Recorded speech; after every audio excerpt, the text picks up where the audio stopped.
Hello students, आज के इस वीडियो के अंदर हम डाइपोल इंड्यूस डाइपोल इंटरेक्शन के बारे में बात करने वाले हैं।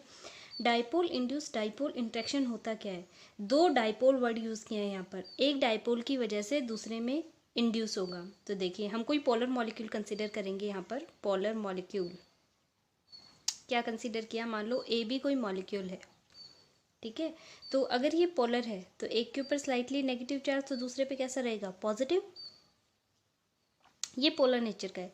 जैसे ही कांटेक्ट में आएगा, मान लो ये है कोई नोबल गैस एटम। क्या है? Noble gas atom. तो जैसे ही ये इसके कांटेक्ट में आएगा, इसके ऊपर किसी तरीके का कोई चार्ज नहीं है। ये तो अपना सिंपल नोबल गैस एटम है, ना पॉजिटिव चार्ज है ना ही नेगेटिव चार्ज है। जैसे ही ये एक दूसरे को अप्रोच करेंगे, एक दूसरे के बहुत ज़्यादा नियर अबाउट आएंगे, तुरंत क्या होगा? ये इसके ऊपर पार्शियल चार्ज जनरेट करवाएगा। और अगर ये इसके ऊपर पार्शियल चार्ज जनरेट करवाता है, तो यहाँ पॉजिटिव था, यहाँ नेगेटिव, और ये मान लो इसके ऊपर चार्ज जनरेट करवाएगा, तो ये अपने स्ट्रक्चर को डिस्टॉर्टेड कर देगा, अपने इलेक्ट्रॉन क्लाउड को, और इस तरीके से अरेंज हो जाएगा।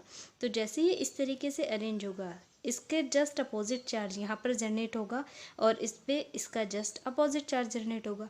तो इस पोलर मॉलिक्यूल की वजह से, जिसके ऊपर ऑलरेडी डाइपोल प्रेजेंट थे, एक नए नोबल गैस एटम के ऊपर, जिसके ऊपर किसी तरीके का कोई भी डाइपोल मोमेंट, किसी तरीके का कोई भी डाइपोल प्रेजेंट नहीं था, उस पर चार्ज जनरेट हो जाएंगे। और इसे ही हम क्या कहेंगे? Dipole induce dipole dipole induce dipole interaction.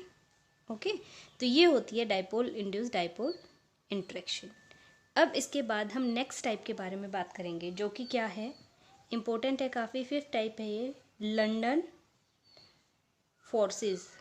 London forces, London forces, या फिर क्या कह सकते हैं इसे, डिस्पर्जन फोर्सेस के नाम से जाना जाता है। ऐसा बिलीव किया जाता है कि किसी भी इंस्टेंट टाइम के लिए, at any instant of time, at any instant of time, जो बहुत ही कम टाइम के लिए जो इलेक्ट्रॉन क्लाउड होता है वो डिस्टॉर्टेड हो जाएगा किसी एटम का। तो अगर इलेक्ट्रॉन क्लाउड डिस्टॉर्टेड हुआ, मान लो ये कोई एटम था, इसके अंदर शेल्स वगैरह, ये न्यूक्लियस है, फिर शेल्स प्रेजेंट रहती हैं, तो किसी मोमेंट्री टाइम के लिए ऐसा हो सकता है कि जितने भी शेल हैं, इन सब के इलेक्ट्रॉन एक साइड के अंदर मूव कर जाएं, है ना। ऐसा हो सकता है ना कि एक साइड के अंदर इलेक्ट्रॉन डेंसिटी इनरीच हो जाए। तो सारी की सारी इलेक्ट्रॉन डेंसिटी अगर इस साइड आ गई, तो यहाँ पे कैसा चार्ज जनरेट हो जाएगा? इस एटम के ऊपर पार्शियल नेगेटिव चार्ज जनरेट हो जाएगा। और इस साइड कैसा जनरेट होगा? पार्शियल पॉजिटिव चार्ज जनरेट होगा। पॉसिबल है ये चीज़। तो जो लंदन फोर्सेस होते हैं वो हमें इसी बारे में बताते हैं कि ऐसा पॉसिबल हो सकता है कि for any instant of time the electron cloud of the molecule में बी डिस्टॉर्टेड। इलेक्ट्रॉन क्लाउड क्या हो? डिस्टॉर्टेड हो जाए। डिस्टॉर्टेड होते ही क्या होगा? डाइपोल जनरेट हो जाएगा उसके ऊपर। मान लो हमारे पास हीलियम का कोई एटम है, ये एक हीलियम का एटम है, ये दूसरे हीलियम का एटम है, इसके ऊपर किसी भी तरीके का कोई चार्ज प्रेजेंट नहीं है जब तक डिस्टॉर्शन नहीं हुआ है, यानी before distortion of the electron cloud. इनका जो इलेक्ट्रॉन क्लाउड है वो इसके अंदर प्रेजेंट है एज इट इज़, कोई भी डिस्टॉर्शन वगैरह इसका नहीं हुआ है, तो ये नॉर्मल है। उसके बाद क्या होगा?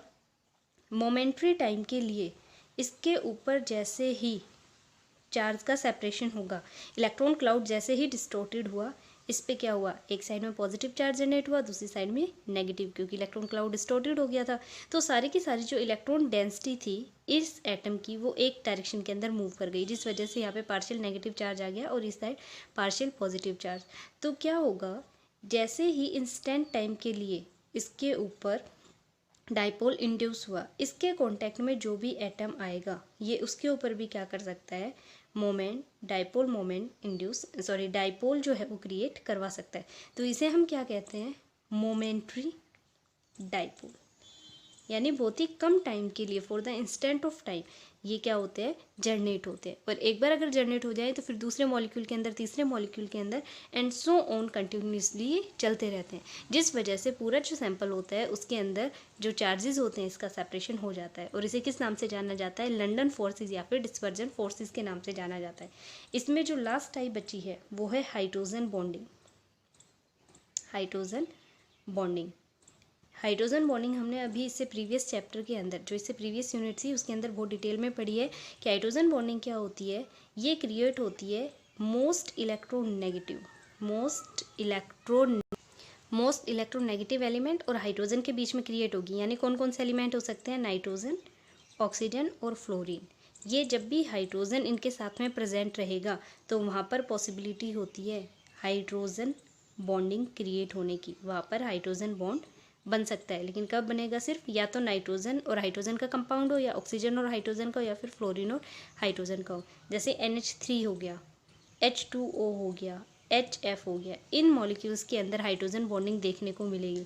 इसके अलावा जैसे C2H5OH हो गया, इसके अंदर हाइड्रोजन बॉन्डिंग क्रिएट हो सकती है। यानी कंपल्सरी कंडीशन क्या है कि ऑक्सीजन और हाइड्रोजन होना चाहिए, फ्लोरीन और हाइड्रोजन हो सकता है, नाइट्रोजन और हाइड्रोजन होना चाहिए। सिर्फ उसी कंडीशन में जो हाइड्रोजन बॉन्डिंग है वो क्रिएट होगी। जैसे देखिए HF अगर प्रेजेंट है तो ये एक HF मॉलिक्यूल हो गया, और ये दूसरा HF मॉलिक्यूल हो गया, और ये तीसरा HF मॉलिक्यूल हो गया। लेकिन इस फ्लोरीन के ऊपर कैसा चार्ज रहेगा? नेगेटिव पार्शियल, और इस पर पॉजिटिव। इस पर भी क्या रहेगा? पॉजिटिव, इस पर नेगेटिव, इस पर पॉजिटिव, इस पर नेगेटिव। तो इसकी वजह से इस फ्लोरीन और इस हाइड्रोजन के बीच में एक डॉटेड लाइन क्रिएट करके दिखा रही हूँ मैं, जो कि क्या है? Hydrogen bond. ये दिखा रहा है हाइड्रोजन बॉन्डिंग को, ये भी और ये भी। ओके, तो ये हाइड्रोजन बॉन्डिंग की टाइप है। ये आप डिटेल के अंदर इससे प्रीवियस यूनिट में पढ़ चुके हैं, तो वहीं से आप इसके और डिटेल्स देख सकते हैं। इसी के अंदर हम छोटी छोटी एक दो टर्म और ऐड कर रहे हैं। जैसे देखिए मेल्टिंग पॉइंट, आपने बहुत बार ये वर्ड यूज़ किया हुआ होगा, मेल्टिंग पॉइंट। मेल्टिंग पॉइंट होता क्या है? मेल्टिंग पॉइंट वो टेम्परेचर होता है एट विच ए सॉलिड मेल्ट्स। ठीक है, यानी ये वो टेम्परेचर होता है जहाँ पर कोई भी सॉलिड जो है वो किस फेज़ के अंदर जाना शुरू कर दे? लिक्विड फेज़ के अंदर। उस पॉइंट को हम क्या बोलेंगे? उस टेम्परेचर को हम क्या बोलेंगे?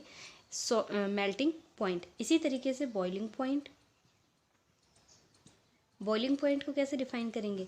बॉइलिंग पॉइंट वो टेम्परेचर होता है जहाँ पर लिक्विड किस स्टेट में जाना शुरू कर दे? वेपर फेज़ के अंदर। तो वो टेम्परेचर जहाँ पर कोई भी लिक्विड वेपराइज होना शुरू कर दे उसे हम क्या कह देंगे? बॉइलिंग पॉइंट कह देंगे। जो आयोनिक कंपाउंड्स होते हैं, कौन से कंपाउंड्स? जो आयोनिक कंपाउंड्स होते हैं उनका melting point as well as boiling point जो है ये बहुत ही ज़्यादा हाई रहता है। ठीक है, आयनिक कंपाउंड का मेल्टिंग पॉइंट और बॉइलिंग पॉइंट कैसा रहेगा? बहुत ही ज़्यादा हाई रहेगा, क्योंकि इनके बीच में जो फोर्स ऑफ अट्रैक्शन होते हैं वो बहुत ज़्यादा स्ट्रॉन्ग होते हैं, जिस रीजन की वजह से बहुत ज़्यादा अमाउंट में टेम्परेचर रेंज देनी पड़ती है उन्हें मेल्ट या फिर बॉयल करने के लिए। अब देखिए एक और छोटी सी टर्म हम यहाँ पे इंक्लूड कर रहे हैं, measurement of mass. Measurement of mass. अब मास को कैसे मेज़र करते हैं हम? जैसे कोई भी चीज़ है तो मास की SI यूनिट क्या होती है? केजी, है ना? केजी के अंदर डिनोट करते हैं। एक फॉर्मूला आपने पढ़ा होगा, 9th स्टैंडर्ड के अंदर भी आता है, तो आपको अगर ध्यान हो 10th में भी आता है। Number of moles of A gas. मान लो हमारे पास कोई गैसेस सैंपल है, उसके लिए हमें निकालना है, तो हम क्या करते हैं? गिवन मास, जो मास हमें दिया हुआ होता है, अपॉन क्या करते हैं? Molar mass. जो भी कंपाउंड मैंने यहाँ लिया है, सॉलिड, लिक्विड, गैस, जिस भी स्टेट के अंदर मैंने सैंपल लिया है उसका given mass upon molar mass लेके चलेंगे। तो नंबर ऑफ मोल्स को रिप्रेजेंट करते हैं हम स्मॉल n से, गिवन मास को स्मॉल m से, और मोलर मास को कैपिटल M से। तो मुझे निकालनी है यहाँ पर गिवन मास जो है, मास ऑफ गैस जो भी है। मान लो क्वेश्चन अगर आता है तो गिवन मास होगा, अदरवाइज़ क्या लिखेंगे? हम सिंपल मास लिखेंगे यहाँ पे जो भी सैंपल है उसके लिए। तो मुझे m की वैल्यू निकालनी है, तो मैं क्या करूँगी? m यहीं रहने दूँ, इसे यहाँ लेके जाऊँ, n इंटू m। तो यहाँ से क्या निकल जाएगा? अगर मेरे पास नंबर ऑफ़ मोल्स हैं और मोलर मास पता है तो यहाँ पर मैं मास इजीली फाइंड आउट कर सकती हूँ किसी भी चीज़ के लिए। तो एक तो ये फॉर्मूला आपको बहुत अच्छे से आना चाहिए, दोनों ही जो फॉर्मूलाज हैं काफ़ी इंपॉर्टेंट है। इसके अलावा एक छोटी सी ट्रिक, जैसे देखिए अब हम एक चीज़ तो हमने मेज़र कर ली, अब हम दूसरी चीज़ मेज़र कर रहे हैं। यहाँ पर क्या करेंगे? Measurement of volume. वॉल्यूम कैसे मेज़र करते हैं? वॉल्यूम की SI यूनिट क्या होती है? हमेशा हम उसे वॉल्यूम को या तो लीटर के अंदर मेज़र करते हैं या फिर किसके अंदर करते हैं? क्यूबिक मीटर के अंदर, है ना?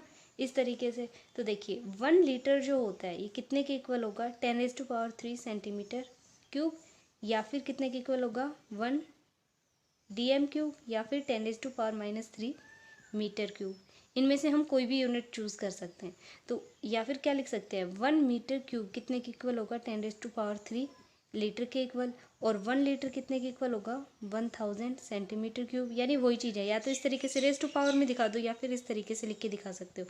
1 लीटर कितने के इक्वल होगा, 1000 ml के इक्वल भी हो सकता है, और 1 ml कितने के इक्वल होता है, 1 सेंटीमीटर क्यूब के इक्वल रहेगा। तो ये सारी हमारी वॉल्यूम की यूनिट्स है जिनके अंदर हमारे जो क्वेश्चंस होते हैं वो हमें दिए जाते हैं, और इन्हीं को यूज़ करके हम इनका सॉल्यूशन फाइंड आउट करते हैं। अब अगर एटमॉस्फेरिक प्रेशर मेज़र करना है हमें, एटमॉस्फेरिक प्रेशर है ना, तो ये क्या होता है, pressure exerted by gas off atmosphere on the surface of earth. जो भी जैसे अर्थ सरफेस है उसके ऊपर एटमॉस्फेरिक जो गैसेज हैं वो कितना प्रेशर एक्सर्ट कर रही है, उसे हम क्या कहेंगे, एटमॉस्फेरिक प्रेशर। तो यानी प्रेशर के लिए कैसे लिख सकते हैं, प्रेशर किसके इक्वल होता है, फोर्स अपॉन एरिया। किसके इक्वल होगा, फोर्स अपॉन एरिया के इक्वल होगा। अब हमें पता है जो फोर्स होता है, ठीक है, प्रेशर को पी से रिप्रेजेंट कर रहे हैं, फोर्स किसके इक्वल होता है, एम इंटू जी के इक्वल, और एरिया को हम ए से डिनोट कर रहे हैं। मास जो फोर्स है वो मास इंटू ग्रेविटी ली हुई है, तो इस तरीके से हमने डिनोट करवा दिया। लेकिन हमें एक चीज़ और भी पता है, जो डेंसिटी होती है किसके इक्वल होती है, मास अपॉन वॉल्यूम। तो मास किसके इक्वल हो जाएगा, डेंसिटी इंटू वॉल्यूम के इक्वल। ये भी तो चीज़ होती है। यहाँ से क्या निकाल लिया आपने, एम की वैल्यू, इसमें मैं पुट कर दूँ एम की वैल्यू, कितना आ जाएगा, D into V into G upon A. लेकिन जो वॉल्यूम होता है वो होता है एरिया इंटू हाइट। क्या होता है, एरिया इंटू हाइट होता है। तो यहाँ पर वी की जगह ये वाली वैल्यू लिख दूँ, डी इंटू ए into H into G upon ए। ए से ए क्या हो गया, कैंसिल हो गया, तो क्या बच जाएगा पीछे, फिर ए से ए अगर यहाँ पर कैंसिल हो जाता है तो पीछे क्या बचेगा, P is equal to D H G. इनकी वैल्यू अगर पता है तो आप प्रेशर को फाइंड आउट कर सकते हैं। डी डेंसिटी है, एच हाइट है, और जी क्या है, ग्रेविटी है। किसी भी चीज़ का प्रेशर अगर फाइंड आउट करना है तो इसके थ्रू हम इजीली फाइंड आउट कर सकते हैं। ओके, तो आज के लिए इतना ही। इन फॉर्मूलाज को पढ़ें, अच्छे से याद करें। आगे जो टॉपिक है वो जब हम सॉल्व करेंगे तब आपके काम में आएंगी छोटी छोटी टर्म्स।